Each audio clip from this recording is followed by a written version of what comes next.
नमस्कार, स्वागत है आप सभी का कार्यक्रम समागम में। हर बार हम अपने इस कार्यक्रम के जरिए आपको देश और प्रदेश की जानी मानी हस्तियों से रूबरू कराते हैं और आज हम हमारे इस कार्यक्रम में senior IAS officer Renu Tiwari से आपको मिलवाएंगे और जानेंगे उनसे उनके व्यक्तिगत और प्रोफेशनल जीवन के बारे में। तो नमस्कार रेणु जी, आपका हमारे इस कार्यक्रम में बहुत बहुत स्वागत नमस्कार। है। आपका जो सफ़र शुरू हुआ 1984 से और अब आप एससी वेलफेयर डिपार्टमेंट में सेक्रेटरी है, तो जो इस बीच के दौर में आप कहीं कमिश्नर भी रही हैं, कहीं आप कलेक्टर भी रही हैं और सेक्रेटरी के पद पर और भी दूसरे विभागों में रही हैं। तो इस समय का जो दौर था, तो इसमें आप जो विभागों का जो एक अनुभव होता है वो कैसा रहा? कौन से विभाग में आपको ऐसा लगा कि यहाँ चुनौतियाँ बहुत थी और ये विभाग है इसमें इतनी चुनौतियाँ नहीं हैं? देखिए सुषमा जी, शासकीय नौकरी और वो भी प्रशासन, हर दिन हर पल हमारा चुनौती से भरा रहता है। चाहे हम एसडीएम रहें, कहीं आग लग गई, कहीं चुनाव है, कहीं बिजली गिर गई, कहीं रेल की, कहीं ज़मीन का अधिग्रहण, हर दिन हर पल चुनौती होती है। कब पब्लिक भड़क जाएगी, कब कोई सी बीमारी होगी, कब कौन सी दुर्घटना होगी, इसका अंदाज़ा तो होता नहीं है। और हम लोग इस तरह तैयार किए जाते हैं कि jack of all master of none. तो मेरा मानना यह है कि हर विभाग में हर दिन हर पल एक चुनौती सामने रहती थी। हमको कल का पता नहीं होता था। हम लोग ऑफिस करके 6 बजे घर पहुंचने वाले थे, अचानक पता लगा कि साहब वहाँ बिजली गिर गई, वहाँ पर एक एक्सीडेंट हो गया, वहाँ पर एक गैस लीक कर गई।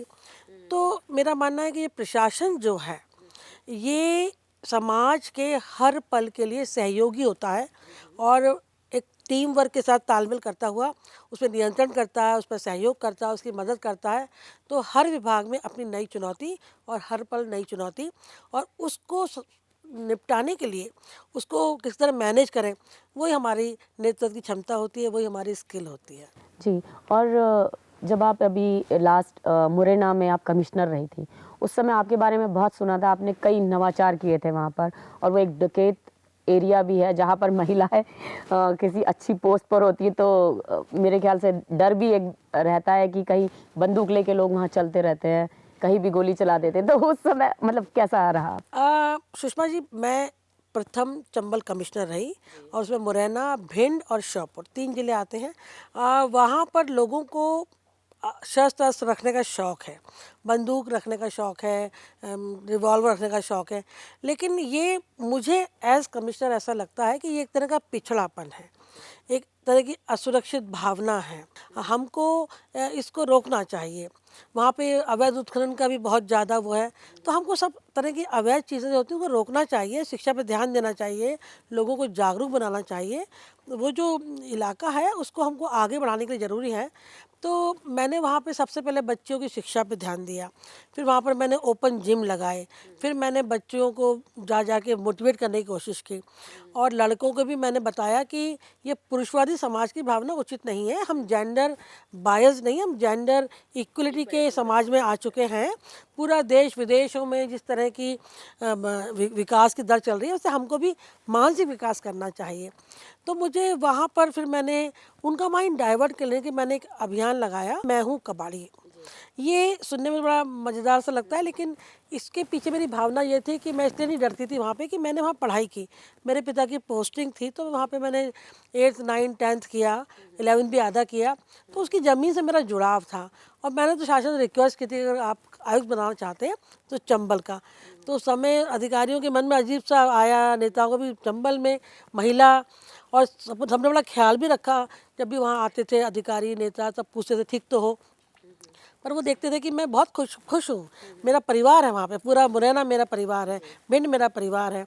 और वहाँ पे मैं हूँ कबाड़ी बहुत सफल रहा, बिना किसी खर्चे के हमने पूरे मुरैना को साफ़ कर दिया। सारी संस्थाएं, सारी महिलाएं, पुरुष, बच्चे साथ आ गए और सबने बहुत मेहनत की। मेरा मानना है कि ये एक सफल अभियान था। और उसके बाद से मैं देख रही हूँ विभिन्न अधिकारी लोग अपने ज़िलों में, नेता लोग अपने ज़िलों में बहुत सफाई अभियान कर रहे हैं और करना भी चाहिए। इससे जागरूकता आती है, लोगों से हम जनता तक पहुंचते हैं। संस्थाओं तक, महिलाओं तक, अधिकारियों तक लोगों से मिलना होता था 7 से 9। और मुझे लगता है एक अंतर्राष्ट्रीय ख्याति प्राप्त हुई इसको। और मैं हूँ कबाड़ी अभियान को बहुत सी संस्थाओं ने मुझे सम्मानित भी किया और मैंने दिल से काम किया था, तो बहुत प्यारा और सफल अभियान रहा। और मैम, जब आप संस्कृति सचिव रही हैं तो उस समय बहुत बड़े बड़े कार्यक्रम मध्य प्रदेश शासन के आपको ऑर्गेनाइज करने का मौका मिला। तो ऐसा कौन सा प्रोग्राम आपने ऑर्गेनाइज किया जिसको कि बहुत अच्छी ख्याति मिली और बहुत उसकी प्रशंसा भी हुई है? मुझे व्यक्तिगत रूप से मेरा मतलब ये सोचना है कि किसी भी बच्ची का व्यक्तित्व का विकास सर्वांगीण होना चाहिए। हम ग्वालियर में पढ़े तो वहाँ पे हमारे स्कूल से कॉलेज में और नूतन कॉलेज में भी बहुत तरह के मतलब ऑलराउंडर हम लोग रहे। तो मुझे लगता था कि जो भी विभाग में मैं काम करूं तो ऐसा करूं कि लोग याद रखें। तो जब मैं संस्कृति सचिव थी तो अपने सीएम साहब ने ये जिम्मेदारी सौंपी थी और मैंने उनकी सहमति से, अनुमति से उस समय जो कार्यक्रम किया वो लोग आज भी याद करते हैं। विशेष रूप से उस समय हमने एक मेघदूतम नाटिका की थी और उसमें जो भी सीन थे, जो भी कलर कॉम्बिनेशन था, जो भी कोरियोग्राफी थी, उन सब की मैं अन्य कार्यक्रम में नकल देख रही हूँ। तो सब हंसकर बोलते हैं ये मैडम तिवारी का 1 नवंबर का कार्यक्रम है। और खूबी ये थी कि उस कार्यक्रम में जनता के लिए करते हैं, मध्य प्रदेश का जो उत्सव करते हैं, बर्थडे मनाते हैं, उसमें उस समय लगभग 80 से 90 हज़ार आदमी मौके पर मौजूद था। मैंने 40,000 कुर्सियाँ लगवाई थी। पुलिस प्रशासन ने बहुत सहयोग किया था और कोई तरह की अव्यवस्था नहीं थी। दूसरा कार्यक्रम हमने विशाल शेखर का गायन करवाया था और वो लोग बहुत तरह की बात थी कि पॉलिटिकल भी है फलाना। लेकिन फिर मैंने तत्कालीन मुख्यमंत्री से बात की, अपने सीएस से बात की और कहा कि सर हम तो कलाकार को बुला रहे हैं, अब वो किस पार्टी संबंध है उससे हमें कोई लेना देना नहीं है। और वो कार्यक्रम में मुख्यमंत्री जी, उनका पूरा परिवार, सारे मंत्रीगण, उनका परिवार, पूरे अधिकारी हर विभाग के वहाँ बैठे हुए थे और वो जब तक ख़त्म न हो गया तब तक पब्लिक बैठी रही। तो वो मेरी एक उपलब्धि थी। बहुत अच्छा आपने प्रोग्राम किया था, हमने भी देखा था उसे। तो मैं जानना चाह रही थी कि जब आप इतने विभागों में रही हैं तो सबसे पसंदीदा विभाग तो आपका कोई ना कोई रहा होगा जहाँ आपको लगा कि नहीं, मुझे ये सब काम करने का मौका मिल रहा है, लोगों की सेवा करने का मौका मिल रहा है, उन्हें जो सुविधाएं मिलनी चाहिए वो उन तक पहुँच पाए।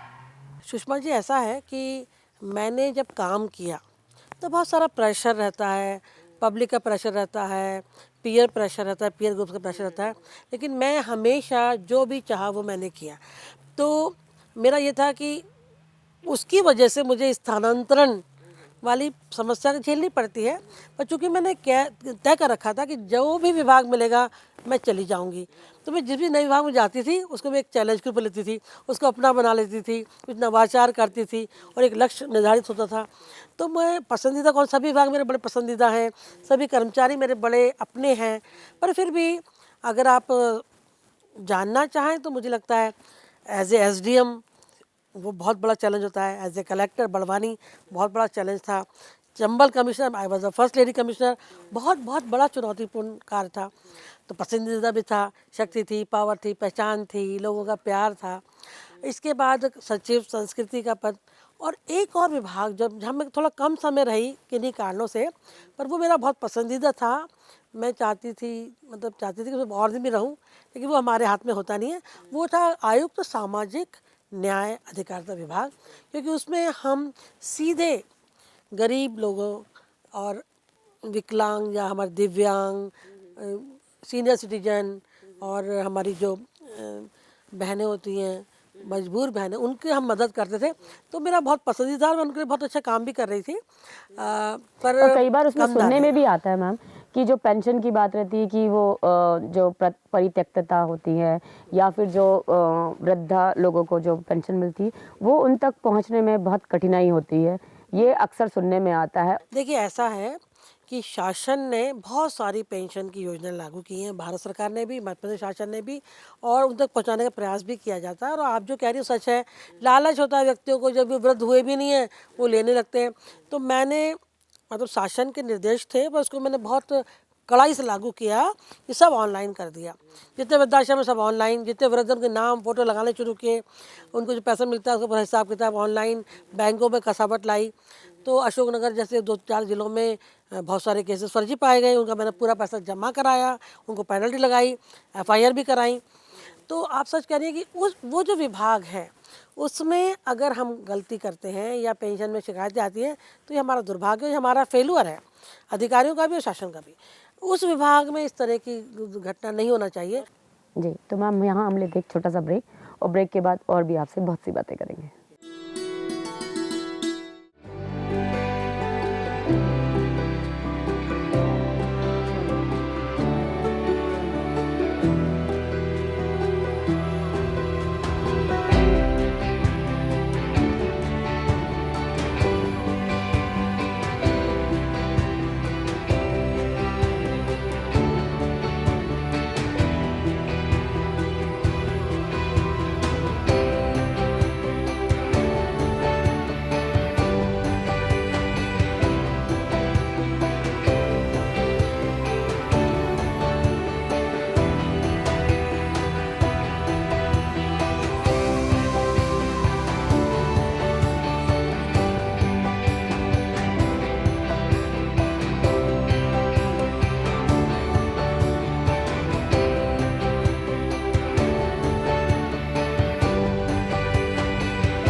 मैम ब्रेक के बाद आपका फिर स्वागत है।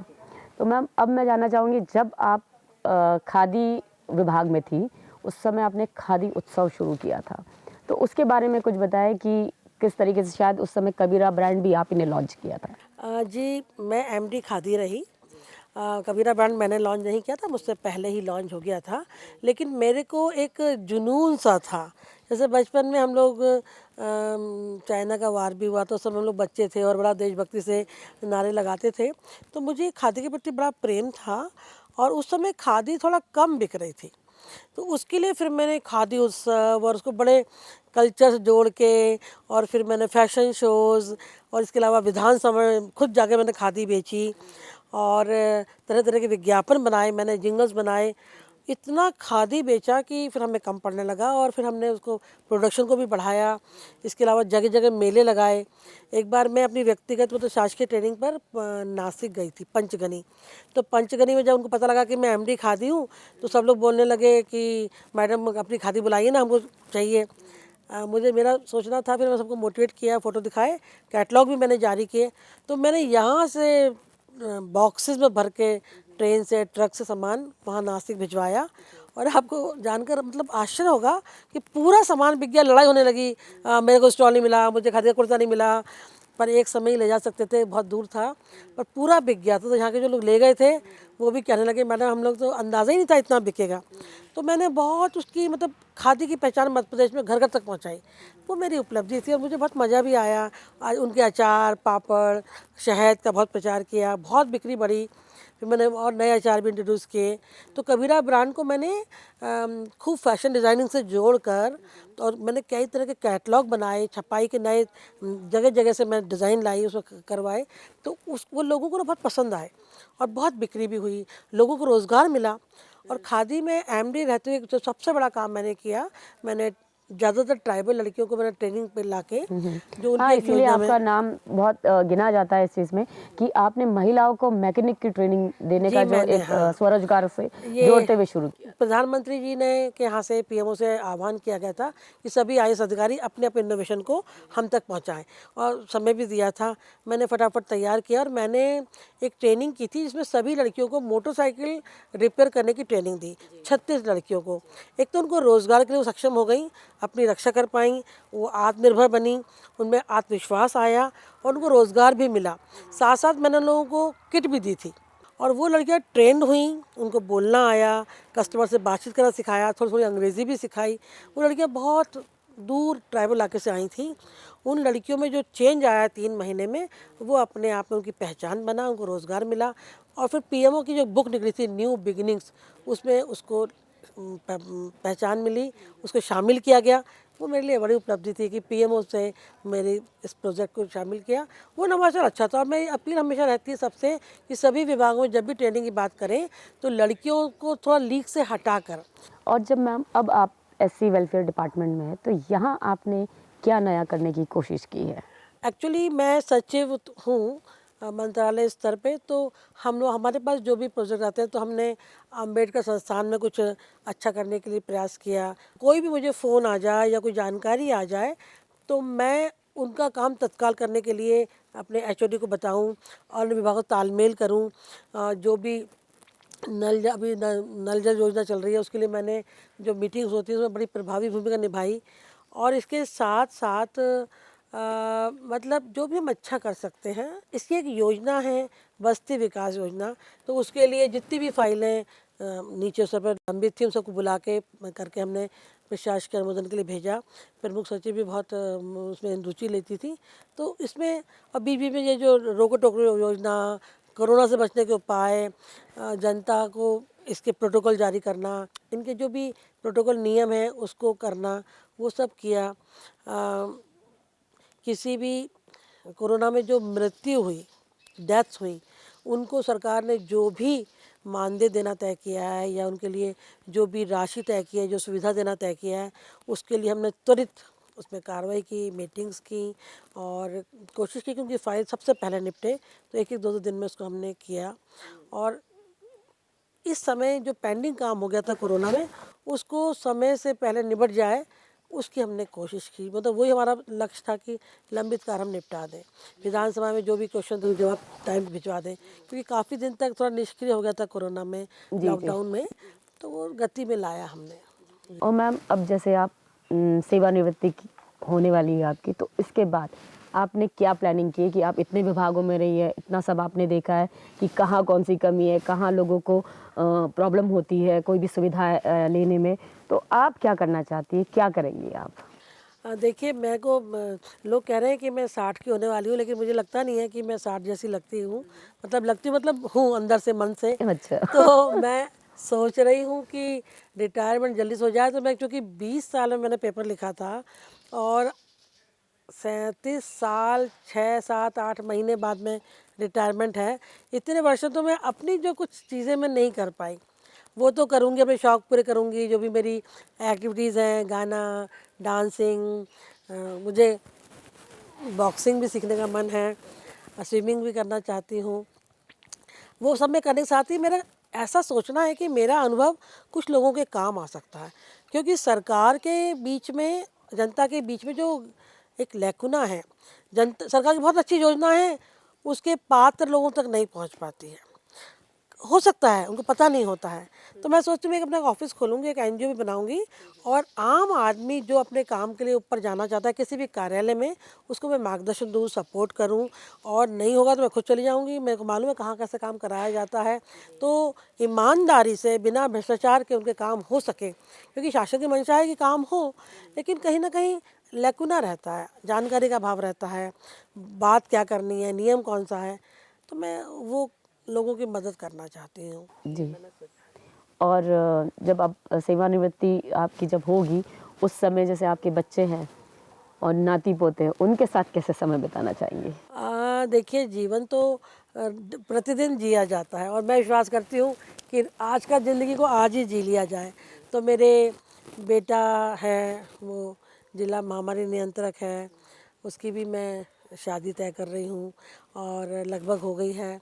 और मेरे जो बेटा बेटी है, वो बेटी जो है शादी हो गई, उसके 2 बच्चे हैं, उनके साथ मैं रोज़ मस्ती करती हूँ और हम लोग काफ़ी उधम मचाते हैं हर त्यौहार पे। जब भी वो आते हैं तो खूब मज़े करते हैं। उनको भी मैं चाहती हूँ कि मैं कुछ समय उनको अपना दूँ, उनको जीवन की सीख दूँ, कुछ नैतिक वैल्यूज़ सिखाऊँ, उनको ये वर्तमान में जो भी विसंगतियाँ आ रही हैं, उनको बच्चों को समझाऊँ कि इनसे दूर रहना होगा।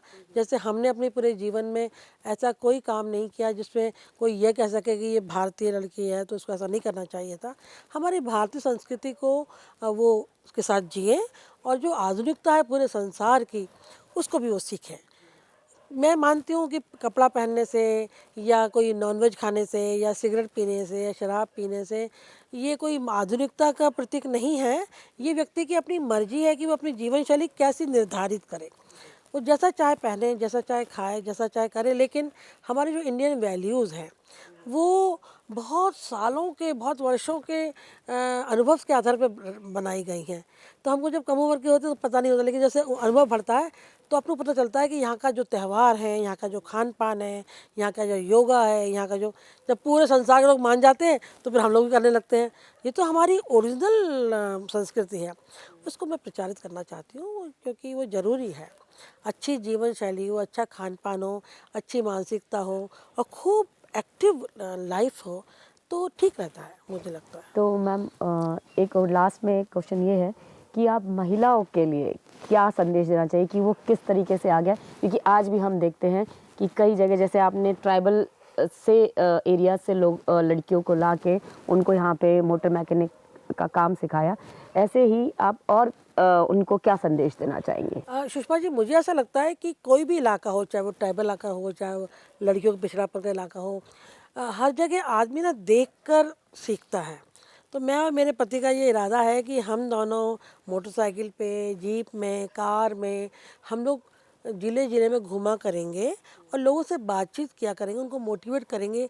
तो मैं चाहती हूँ कि गाँव में हमारी जो लाइफ़स्टाइल थी या जो हमने अपना विकास किया, जो हमने जो पाया, उनको हम शेयर करें तो वो लोग भी अपने जीवन को स्वस्थ बना सकें, प्रसन्नचित्त बना सकें। जीना है, कठिनाइयाँ आती हैं, कठिनाइयाँ भी बहुत आई जीवन में, लेकिन हमने उसको, समय निकल गया, जैसे रात के बाद दिन आता है, दिन के बाद रात आती है, हमने इसी तरह लिया कि ना अच्छे दिन हमेशा रहते हैं, ना बुरे दिन हमेशा रहते हैं। तो ठीक है, कठिनाइयों से निपटेंगे और ईश्वर ने मदद की, माता पिता का आशीर्वाद भी रहता है, अपने संस्कार भी रहते हैं और मेहनत करने से फल भी मिलता है। तो मैं अब बहुत संतुष्ट पाती हूँ अपने आप को और निश्चित ही अब सफल भी रही हूँ, ऐसा मेरा सोचना है। जी, तो मैम आपका बहुत बहुत धन्यवाद, आप हमारे इस कार्यक्रम में आए और आपने बहुत सी ऐसी बातें बताई जो आप भविष्य में करना भी चाहती है और आपने कई ऐसे काम किए जो आज भी गिने जाते हैं और लोग उसे याद रखते हैं। Thank you so much Sushma ji, आपने बुलाया, थैंक यू। और जीवन जीने का नाम है, इसे हमें जीना चाहिए, कल नहीं, आज का जीवन आज ही, और दिल से जीना चाहिए। नमस्कार। तो आज के कार्यक्रम में बस इतना ही, अगले हफ्ते हम फिर हाजिर होंगे किसी और नए शख्सियत के साथ। तब तक मुझे और मेरी पूरी टीम को दीजिए इजाज़त। नमस्कार।